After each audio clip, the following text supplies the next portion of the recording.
Well, hi everybody, this is Steve, D9 Games. This is the Enlightened Grove, D9 on the Nines, Volume 1, Issue 2, May 2026. So, starting off with the status, I'm running 2 games, one on Tuesday night, one on Wednesday afternoon. One of them's out in Tustin at a friend of ours, Mark's place, his classroom. And then the other one is a Wednesday afternoon at Paper Hero Games in Huntington Beach. Now we are eyeballing a game shop in Fountain Valley, Kingslayer Games. Definitely want to get over there. One of those two groups, so we'll be heading that way, or we might even be doing a third session at Kingslayer. But that's definitely on the table.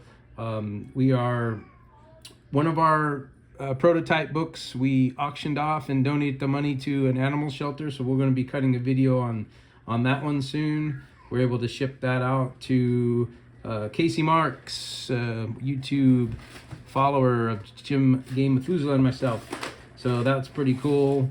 And we'll decide what to do with the rest of the books, whether we keep doing that, which seems like a fun and cool idea for the pups, or we can archive a couple, or we got some friends that really want a book. So that's our status. This is, like I said, D9 on the Nines, and we are hot and heavy, playing 2 games a week right now. And we got some players outside of the state too, running games for their family and friends. Our session on Tuesday, the nameless ones are in Erlin right now, and they're actually trying to kill some evil and free up the usage of the Fey roads, the Elven roads.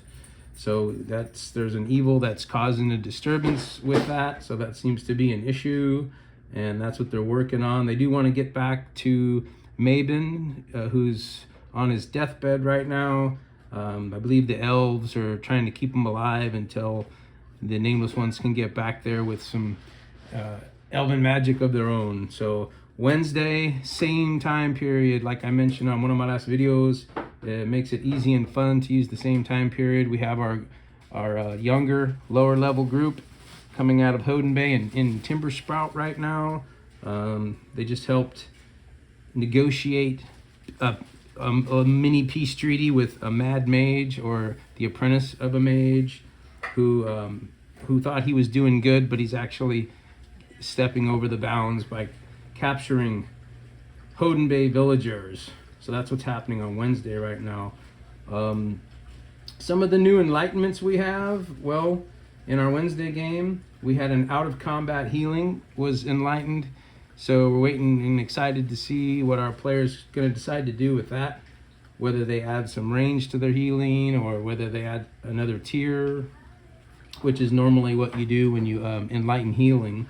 But it'll be exciting to see how they custom design their enlightenment. We also had, in the same group, same day, a double 9 on Eye for Detail. Our scout, Owen, rolled a 9-9 and noticed some movement through a crack in the wall in the cultist castle, ruined castle. So that opened up an enlightenment for him to ice and custom design in the off season. So that's cool. There's a couple of enlightenments this month. New foes and creatures, I've got 2. One happens to be the serpent / worm beast that's in the basement of the castle on Wednesday.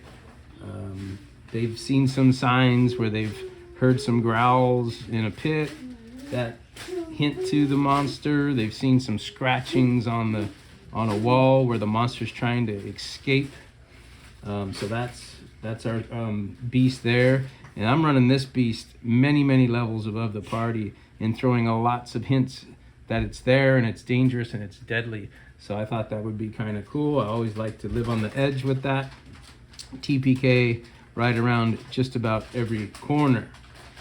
The other one we use, the other creature here, I use on Tuesday night, and this one was a blast. So I actually got the idea from an Iron Maiden video, Fear of the Dark, where they've got those tree beasts, kind of, the Eddie's in the form of a tree, and he's all twigged up and crawling through the dark and climbing through the trees. So it's almost like a Fey a mini tree ant fey type creature, but that's basically twigs and crawling through the night, and it actually controls the vines and the roots, and it was causing them almost to be engulfed. So that was kind of exciting, and it's just too easy to be custom. You just say these creatures, give me a defense, they fail. Okay, you get scratched the first time. The second time you get grappled or engulfed, and you start to go into the very ground that you're standing on. So that was my other creature idea.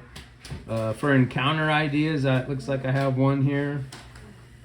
And what happened back on Wednesday, we had an encounter where the players went up to the ruined cult castle, the castle that the cultists commandeered, where they're holding prisoners and they're doing experiments with the beast magic and the moon magic, and trying to create their own version of I don't want to say too much here, but their own version of a anti-serum, or maybe their own virus that they can infect these vampires to kill them from the inside. So anyway, the encounter went down where they insisted, my players, on negotiating with the cult leader, and they got an audience under the cult leader's terms, and they talked about how they needed to get him to go back to town and talk to his previous master, because he was the apprentice.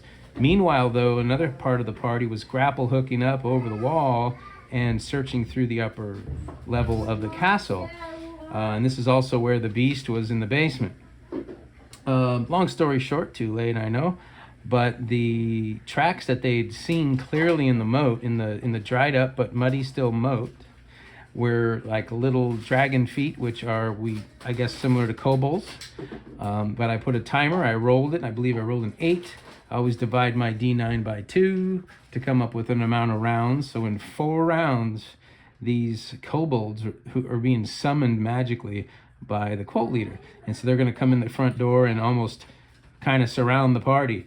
Well, the cult leader, based on good rolls by the priest of the party, became so friendly and open that he sent his thugs, cultists, minions, whoever, back upstairs to relax while he continued negotiations. Well, that's when the other part of the party got caught. There was a bit of a scuffle, and the cult leader found out that they were duping him, and now he's really pissed off. And these kobolds get summoned again in 4 rounds. They're coming in to surround the group. Well, just about the time they're about to summon, the fight was about 3 rounds in from the betrayal, and the cult leader called off the summoning, agreed to go back to town, and it was kind of awesome how we had the timer linked to the surrounding of the party, and then good rolls with negotiation and fighting to turn the battle to a ceasefire.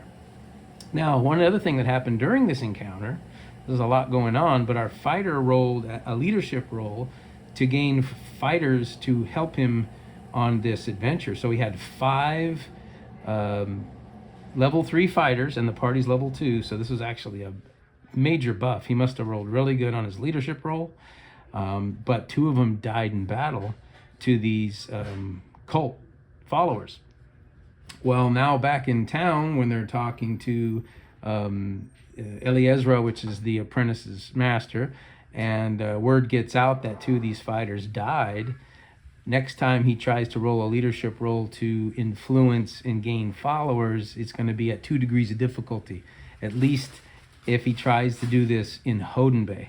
Now, other cities might not be up to speed or have gotten wind of this happening, but if he's trying to gain followers in Hoden Bay, it's going to be now, instead of ease that he rolls with as a leader, it'll be with 2 degrees of difficulty, considering his 1 degree of ease, which will net 1 degree of difficulty. So he can still try, but it can get even worse if he fails. People are going to start to warn other villagers and adventurers not to run with this group based on the death of their compadres. New character idea? Well, same Wednesday group, brand new player, name's Michael. Great to meet him. And he chose priest, but he wants to lean toward heavily armored, maybe kind of cleric type, or a paladin maybe. But he's definitely going for heavy armor.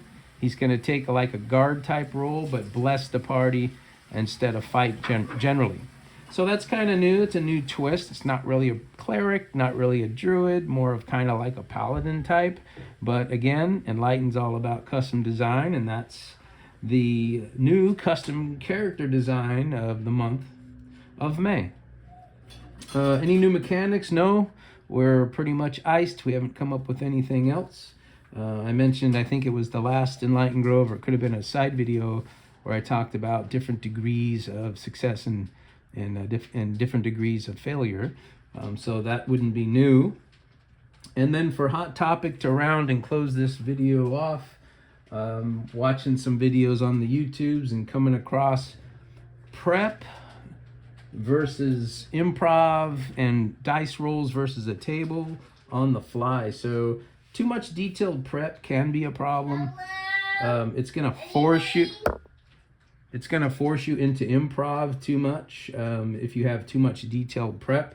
So what's been recommended, and I'm on board with it, is to have a table where you're rolling, in our case, 2d9, to have 18 or 19 different options of what could be happening as the vibe of battle changes, or the negotiations change, or the battle that's happening nearby might come to a head and parties disperse. Maybe there's a beast flying by. But you want player input in real time. So that's kind of why I would recommend a little less prep and a little more improv. It could feel scary at times, and I know the feeling, but at the end of the day, it feels way better. You're way more proud of yourself, I should say. Whereas the players say, hey, what about this? And then you go, you know what? Let's roll on that. And then it rolls in their favor, or in their favor, not so much as a success or failure, but in their favor of their idea being the fact. And so that's what I highly recommend versus too much detailed prep. It is fun to detail prep, but then you have to really be ready to let that go to the wayside, or hang out for another day if it doesn't come up at the table. So rolls to decide on the fly.